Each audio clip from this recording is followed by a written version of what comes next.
to a 2014 Case Closed review. My name is Kate. My name is Alan. We're from ReverseThieves.com. You can go there to get other Case Closed reviews as well as many other podcasts and 3+ blog posts every week. This time we are wrapping up JoJo's Bizarre Adventure, Stardust Crusaders from David Productions, and it is streaming on Crunchyroll.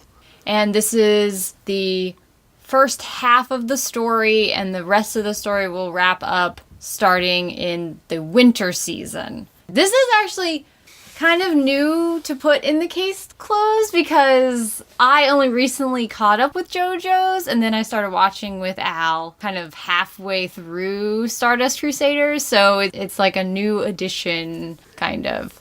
Yeah, because I did only just Riot Control reviews of JoJo's Part 1 and 2, and then I started with Stardust Crusaders as a Riot Control, but we finished together. That's right. We came together. I finally saw the light and started watching JoJo's and love it like everybody else does. Stardust Crusaders is also kind of a weird thing just because some people didn't watch Part 1 and 2 because you don't really have to in order to watch this new season of JoJo's. So some people watched it, some people haven't. And I think that's interesting. And it's, this generational story. So you can kind of jump in whenever there's a new main character, I guess. The original OAV only did Stardust Crusaders in a very condensed version of it. And when Viz originally released the manga, that's all they did. They only did Part 3. In fact, all they had was like a page or two from Araki that summarized Part 1 and 2 to get you up to speed. I watched the first parts to catch up and then, started watching here. And I've always heard that this is like the best part. This is everybody's favorite. Jotaro is like the greatest dude ever, ever, ever. And I feel as though I went in with almost these crazy expectations that while I am totally enjoying it, I don't feel like they were met. Like that insane bar that everyone was kind of setting. But I haven't had any problem with the pacing. A lot of people have been, I've seen a lot of comments about the poor pacing in the anime. I mean, it's obviously a lot longer than Part 1 and 2, but it's sort of structured that way purposely, so I don't know, it doesn't throw me off. And most of the bad guys are taken care of in one, sometimes there's like a 2-part episode, but otherwise, I don't know, it's not like Dragon Ball Z fights that go on for 10 episodes or something. I will correct you on one thing. I feel like at this point, there have been enough parts that JoJo's Bizarre Adventure has have become like Gundam in even more analogous to the point where I'd say Stardust Crusaders is the Zeta Gundam of JoJo's. It was originally this part that was enshrined over everything else. And now that there's just so much more to the catalog and the fandom has grown to the point, I feel like a lot of people no longer have that, like, Stardust Crusaders is best, but it's still, I don't feel like you got that idea from nowhere because there's still a lot of people who espouse that, but I feel like over the years, a lot of people have drifted towards 4, 5, and 7 a lot more, a little more appreciation for Part 2, as I know you... Joseph, best JoJo. No one will ever. I mean, it's almost like, for me, it was the opposite, like, of some people who feel like nobody can ever live up to Jotaro, Part 3. Like, I feel like no one will ever live up to Joseph to me. I mean, obviously, I don't know because I've never read the manga and I've never, this is all new to me. So it's totally possible that another JoJo or character in the series will come along and they'll like be better than him, but it's so hard for me to even imagine me loving anyone more. But I know that I'm sure that's how, people feel about all different JoJos. So as somebody who's new to the whole franchise, I think it's actually interesting to get both of our perspective out because you have like read the manga, you are really into JoJo's and have been for a long time, and then like I'm only coming in really at the anime, and so it's like a totally different scenario. But it does seem like from other people who've only watched the anime, who've not been into it, a lot of them seem to really like Joseph also, like, or have liked Part 2. So maybe that's also where you're saying that, now it's like changing what people like best. You know, I think I have to agree with you in somewhat in the heresy that I kind of find Jotaro a little bit boring because he's just so go 13, I'm perfect and emotionless and I mean, he's not totally that way. He does occasionally have a little bit of emotion. So he's not like boring like Go 13. The original Jonathan, the original Joestar, was goofy, but at least he was like earnestly lovable. And then I don't think I could stop you talking about praising Joseph. Joseph is just so funny, but so dedicated, and I feel like he had such like a great story with Caesar. He had, you know, this great story with Lisa. Like, this part 2 was just so much fun, and I know that people really like the stands, and I'm starting to like get into it. When I first started part 3, I kind of really didn't like it. I didn't like Jotaro, and it's almost so good that he is away from his mom, because the way that he treated her I found really offensive, and I was like, really? I'm supposed to like this dude? Like, even Joseph with his casual ugly American isms was like way less offensive.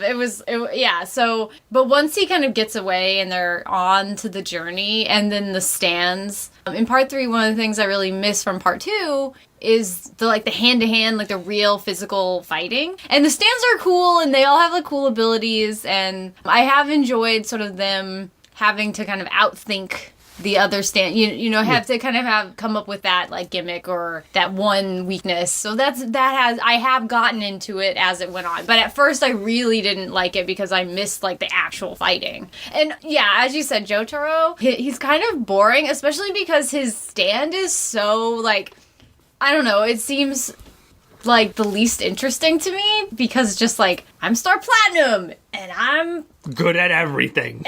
But he's kind of a bruiser. And then also he's like a fantastic artist and like, I don't know, world-class chef and a surgeon and all kinds of other shit. And like, what is this? Like the Mary Sue stand? Like, yeah, definitely in this part, Polnareff's definitely my favorite. Avdol is great. Oh man, if anybody comes close to being like, since, I love how they have at least allowed me to like come off the Joseph high a little bit, because he's in this one as well. So it's like, oh, all right. It's like, you'd go through withdrawal otherwise. So you have like the little bit of him left. But yeah, Avadol's definitely my favorite new character. I probably like Kakuya, but he's so quiet. I like him. He's generally enjoyable, but like, he's so quiet that he doesn't do as much as I think. Like, Polnareff and Avadol are big, and, they definitely have, like, personality that you can't ignore, whereas Kakuin's more like, hey, guys, I'll support you guys from the back. But I feel like when he's had those few episodes where he was, like, on his own, like, the dream episode, and, like, that nobody else remembers, and I feel like you get a lot of personality, and I really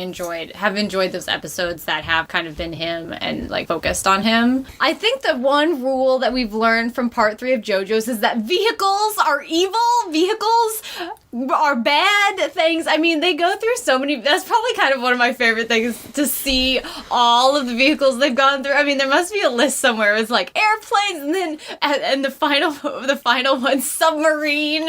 Like, the poor Speedwagon Foundation has spent so much money. Well, I did a while back the JoJo survival guide, and one of them was never get on a vehicle more complicated than a horse. A horse is not guaranteed that you'll be safe. Jack the Ripper could be in the horse. But any vehicle more complicated than a horse is guaranteed to lead to disaster. A horse is only like a coin toss. I guess of this part that we've seen so far, what, I guess, fight or, little scenario have you liked best? I really liked the fight with Joseph, and where he had to fight the first real Joseph fight, because he really had to outthink that one, and like, it was kind of return to form for Joseph.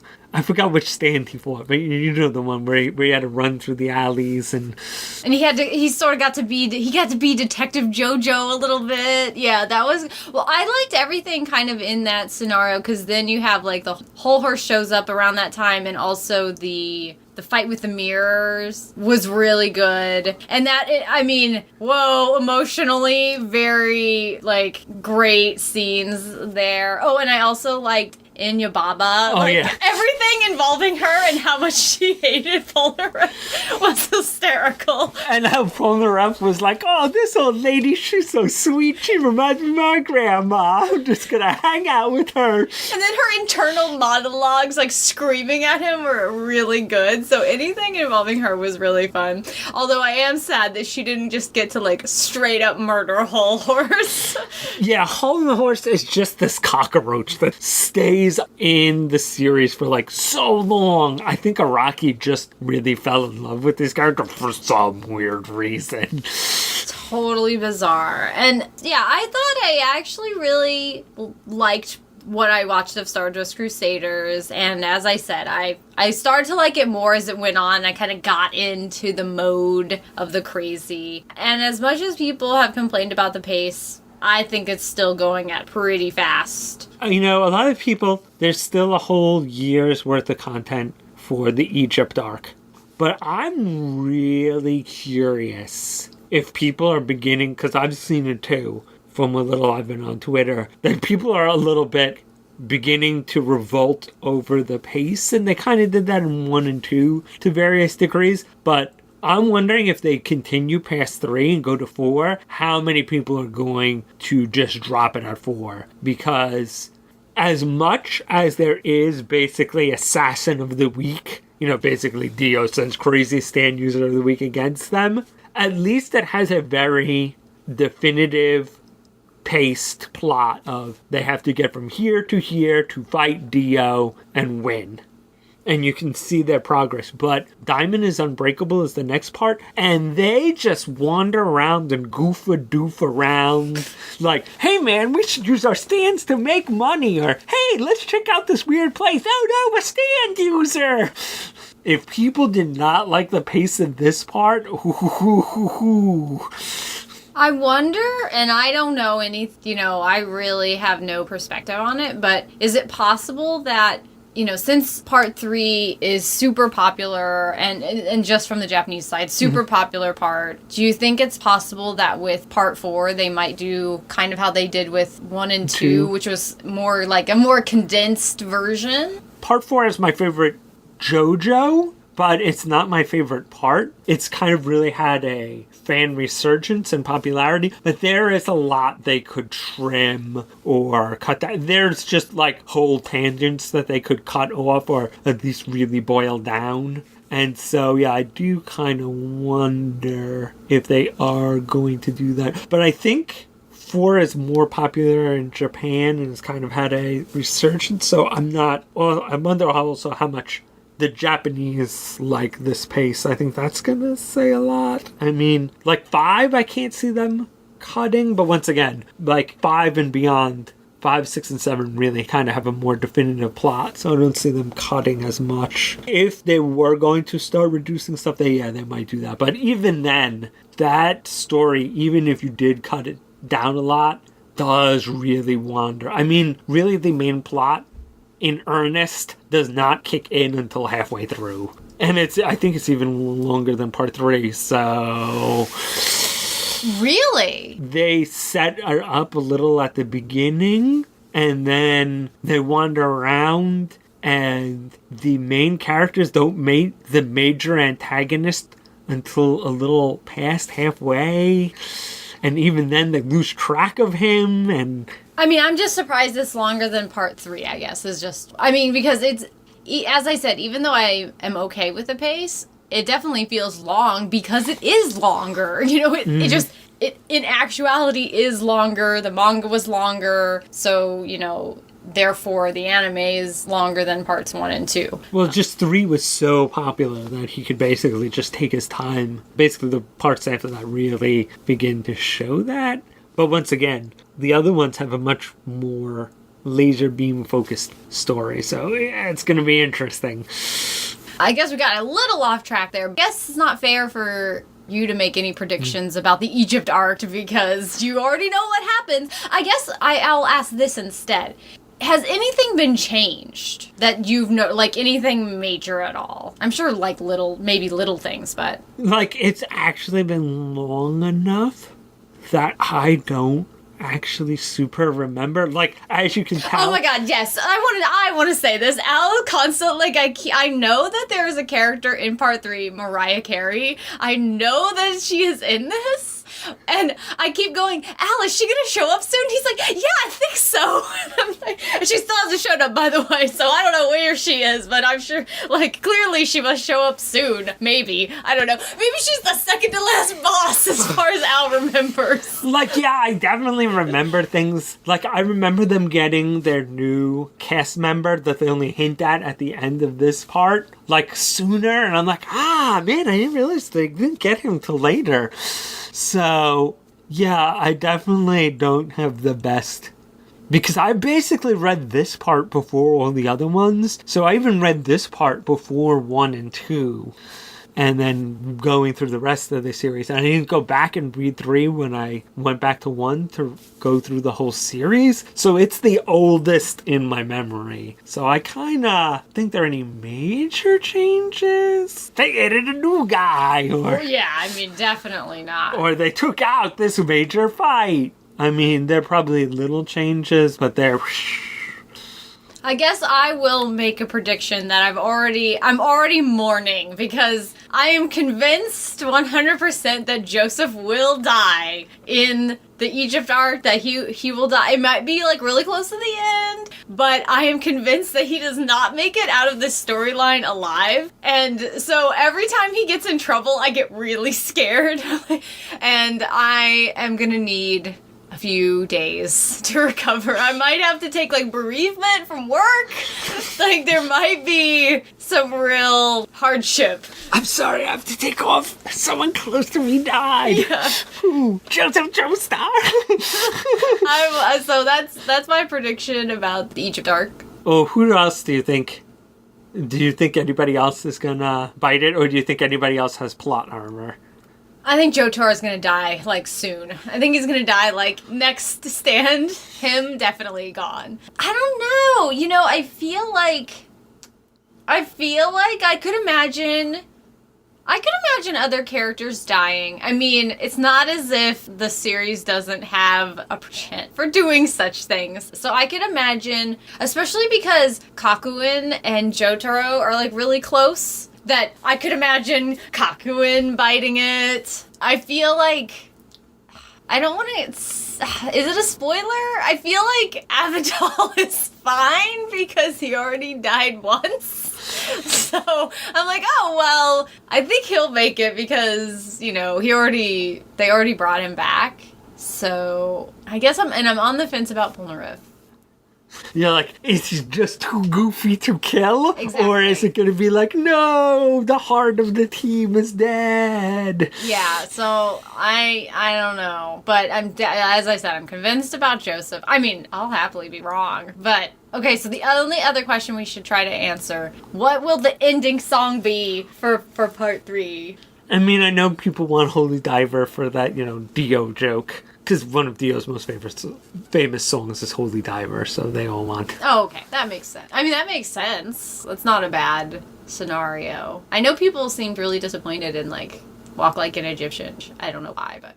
I mean, I liked it, but I like the Mangles. And, well, it also makes sense, in, like, the context of the series, so... I mean, if they had all the money in the world, but I think even this is too expensive for JoJo's, it would be Get Back.